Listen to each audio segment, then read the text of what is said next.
Hello students, once again I am here with you with some new questions.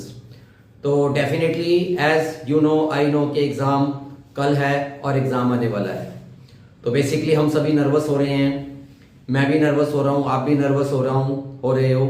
तो pressure सब पे है. But basically listen one thing, exam is just a manner in which you will tackle the pressure. It is just the way in which you will tackle the intensity of the pressure. जिसने इस pressure को tackle कर लिया उसका exam बहुत अच्छा हो जाएगा. तो नर्वस नहीं होना, होपफुली नहीं होगे क्योंकि आपने पढ़ाई करी है. तो डेफिनेटली देख लेना सभी क्वेश्चंस आपके अच्छे से आएंगे और सारे आपने करे होंगे.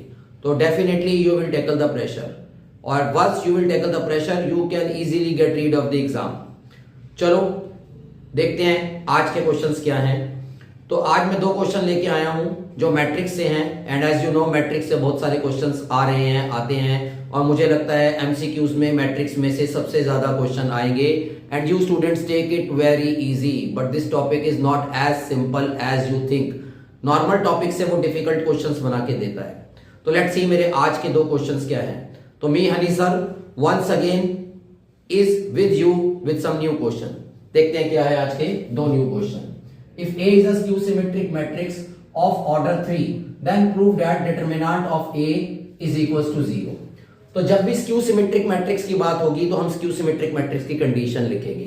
क्या कंडीशन होती है? A बराबर minus A transpose. A is equals to minus A transpose is the condition for skew symmetric matrices. अब क्वेश्चन में डिटरमिनेंट की बात आ रही है तो taking determinant both the sides. अब क्या प्रॉपर्टीज पढ़ी है आपने, इस पे फोकस करना है. तो determinant of A is equal to, यहां माइनस का साइन है तो इसको बाहर लेंगे. It depends on the order of the matrix. तो ऑर्डर है 3. क्या ऑर्डर है इसका? 3. तो आप इसमें यहां लिख भी सकते हो कि ऑर्डर ऑफ मैट्रिक्स इज 3. तो ऑब्वियस है -1 3 बार कॉमन निकलेगा क्योंकि डिटरमिनेंट में रो 1 रो 2 रो 3 सेपरेटली कॉमन देती है. तो यहां पर आ गया -1 की पावर 3. तो अंदर रह गया डिटरमिनेंट ऑफ ए ट्रांसपोज. तो -1 की पावर 3 माइनस हो जाएगा और A transpose determinant of A हो जाएगा. Why? You must have read the property if the rows and columns of a matrix are interchanged then the value of determinant never gets change. ये property है, NCERT में given है, आपको अच्छे से पढ़ लेनी है. तो ऑब्वियस है A transpose is equal to determinant of A. तो माइनस डिटरमिनेंट ऑफ ए अब इधर लेफ्ट में आके हो जाएगा प्लस डिटरमिनेंट ऑफ ए और राइट हैंड साइड पे 0. तो twice of determinant of A is equal to 0. तो it means determinant of A is equal to 0. तो this is our answer. Simple होते हैं ये क्वेश्चन बट थोड़े फोकस करके हमें पढ़ने होते हैं. Important thing is that properties को बहुत अच्छे से पढ़ो. There are some properties given in the determinants which basically we are not using in practical type of questions but they are coming in MCQs. तो take it as serious as you can. बाकी light manner में पढ़ना है यार, tension नहीं लेनी. Okay? Let's start up with the next question now. My next question is MCQ relating to matrix. पढ़ता हूं मैं क्या है. If A is a square matrix of order 3 such that A square is equals to twice of A, then value of determinant A is 6, 8, 10, 12. अब एक interesting बात मैं और बताता हूं. यूजुअली बोर्ड्स के बारे में मैं आपको कई बातें बताता हूं. इस टाइप के मैट्रिक्स के एमसीक्यूज पहले इतने नहीं आते थे. इसका चलन, इसका प्रचलन, इसका ट्रेंड कब से आया? After 2020 when corona came to our life and in our examination life. उसके बाद एमसीक्यूज का जो पैटर्न शुरू हुआ उसमें उन्होंने डेप्थ में जाके क्वेश्चंस ढूंढे और कई क्वेश्चन नए नए टाइप के क्रिएट करे. तो ये भी ऐसा ये क्वेश्चन है जो कोरोना पीरियड में आया था. तो this is very important one. Remember कुछ क्वेश्चंस बहुत बेसिक होते हैं जो आप प्रैक्टिकल क्वेश्चंस में टेक्निक लगाते हो उन्हीं से होते हैं. लेकिन आप उनको देखकर जस्ट मैंने कहा ना कि ऐसा डर जाते हो, घबरा जाते हो या प्रेशर में आ जाते हो. बट डोंट फील नर्वस कि नहीं, डरना नहीं है हमको, कोई प्रेशर है. ठीक है, टेक इट वेरी इजी. तो मैं पढ़ रहा हूं इस क्वेश्चन को. A square equal to 2A given है.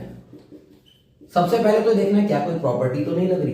If there is any property applied in the question तो उसका यूज करेंगे, लेकिन नहीं है तो कोई नहीं, जनरल देख लो. क्या मल्टीप्लाई करना है बोथ द साइड्स, डिटरमिनेंट लेना है, इन्हीं में से कोई ना कोई होगा. And if you have done so many questions तो कहीं ना कहीं स्टक कर जाता है. तो यहां मुझे डिटरमिनेंट ऑफ ए निकालना है। अब डिटरमिनेंट ऑफ ए कहीं क्वेश्चन में है नहीं, he is talking only about the matrix. और कोई प्रॉपर्टी भी मुझे लगती हुई नहीं नजर आ रही, सिर्फ ऑर्डर गिवन है। ऑर्डर क्या है उसको भी अभी लिख लेंगे 3। तो taking determinant both the sides. Okay, अब ए स्क्वायर ए मल्टीप्लाई ए होता है, तो a इंटू ए लिखा जा सकता है, और 2 यहां से बाहर लेंगे। इट डिपेंड्स ऑर्डर, ऑर्डर कितना है इस मैट्रिक्स का 3, तो 2 की पावर आएगा देन 3, क्योंकि रो 1 में से 2, रो 2 में से और रो 3 में से, तो 2 रेज टू द पावर 3।